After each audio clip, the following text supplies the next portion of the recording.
بسم اللہ الرحمن الرحیم۔ شروع اللہ کے نام سے جو نہایت مہربان بڑا رحم کرنے والا ہے۔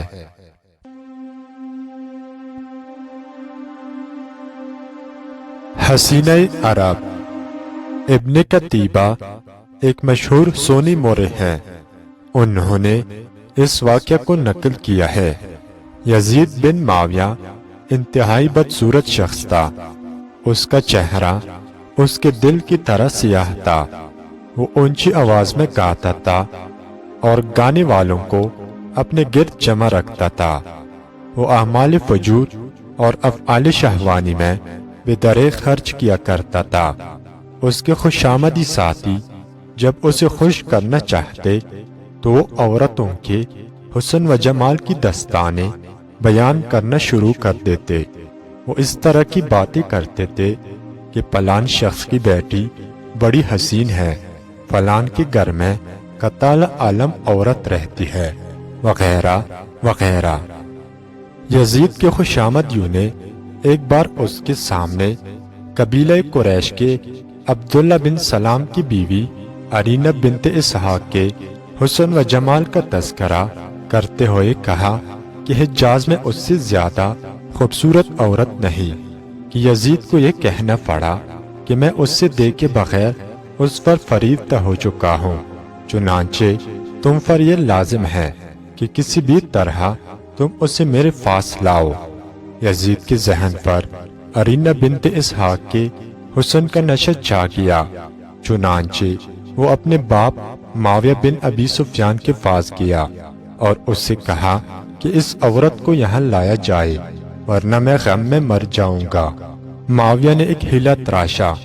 اس نے ابو ہریرہ کو عبداللہ بن سلام کے پاس بھیجا اور یہ پیغام بھی بھجوایا کہ جتنے جلدی ممکن ہو تم میرے پاس دمشق چلے آؤ۔ جب عبداللہ بن سلام کو یہ پیغام پہنچا تو وہ دمشق کے لیے روانہ ہوا اور چند روز بعد معاویہ کے پاس پہنچ گیا۔ معاویہ نے اس کا احترام کیا اور شاہی مہمان خانہ میں اسے ٹھہرایا۔ چند دن گزرنے کے بعد معاویہ نے ابو ہریرہ کو اس کے پاس بھیجا اور یہ پیغام بھجوایا کہ میں تجھے اپنا داماد بنانا چاہتا ہوں۔ ابو ہریرہ نے جا کر عبداللہ بن سلام کی رائے پوچھی۔ اس غافل نے جیسے ہی یہ خبر سنی تو اس نے فوراً ہاں کر دی۔ بعد ازاں معاویہ نے اس کے پاس یہ پیغام بھی بھیجا کہ میں تو تجھے اپنا داماد بنانا چاہتا ہوں، لیکن میری بیٹی کہتی ہے کہ جب تک یہ پہلی بیوی کو طلاق جاری نہ کرے اس وقت تک میں اسے نکاح نہیں کروں گی۔ مسکین عبداللہ بن سلام نے مزید حماقت کا ثبوت دیا اور فی الفور اپنی بیوی ارینہ بن اسحاق قریشی کو طلاق جاری کر دی۔ پھر معاویہ عدت کے دن ختم ہونے تک ٹال مٹول سے کام لیتا رہا۔ جب اس نے دیکھا کہ اب اس کے پاس رجوع کا اختیار بھی نہیں رہا تو اس نے ابو ہریرہ کے ہاتھ میں ارینہ بنت اسحاق کا طلاق نامہ پکڑا دیا اور کہا تم مدینہ پہنچ کر عبداللہ بن سلام کی بیوی سے ملاقات کرو اور اس سے طلاق کی خبر دو اور اسے یہ بھی بتاؤ کہ اب اس کی عدت کے ایام بھی ختم ہو چکے ہیں۔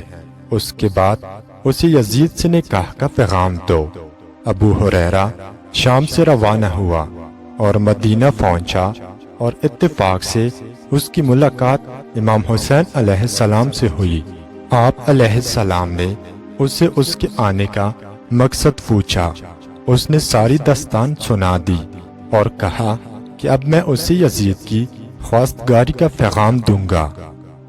امام حسین علیہ السلام نے فرمایا جب ارینہ بنت اسحاق سے ملاقات کرو تو میری طرف سے بھی اسے نکاح کا پیغام پہنچا دینا۔ چنانچہ ابو ہریرہ نے ارینہ بنت اسحاق سے ملاقات کی اور اس کے شوہر کا طلاق نامہ اسے پیش کیا۔ اپنی طلاق کی خبر سن کر وہ خاتون رونے لگی۔ جب وہ اچھی طرح سے رو چکی تو ابو ہریرہ نے کہا میں تمہارے لیے 2 شادی کا پیغام لایا ہوں، ان میں سے ایک یزید کا ہے اور دوسرا ریحانت رسول اللہ کا کہ جن کا جسم رسول اللہ نے کئی بار چھوا اور ان کا منہ بار بار چوما۔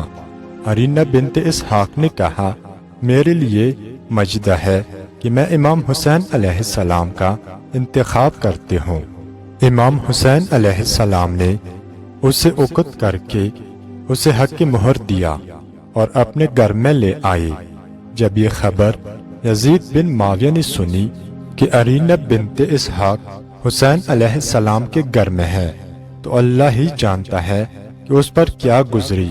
جب معاویہ نے یہ خبر سنی تو اس نے عبداللہ بن سلام کو یہ کہہ کر شام سے نکال دیا کہ میری بیٹی تجھ سے نکاح پر راضی نہیں ہے، اور وہ کہتی ہے کہ جس نے ارینہ بنت اسحاق جیسی عورت کو طلاق جاری کر دی وہ کل کلان مجھے بھی طلاق دے سکتا ہے، لہٰذا میں اسے شادی نہیں کر سکتی۔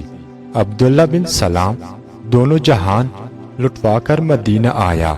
مدینہ پہنچ کر ایک دن روتے ہوئے امام عالی مقام کے پاس آیا اور عرض کیا مولا جو کچھ ہونا تھا وہ ہو گیا۔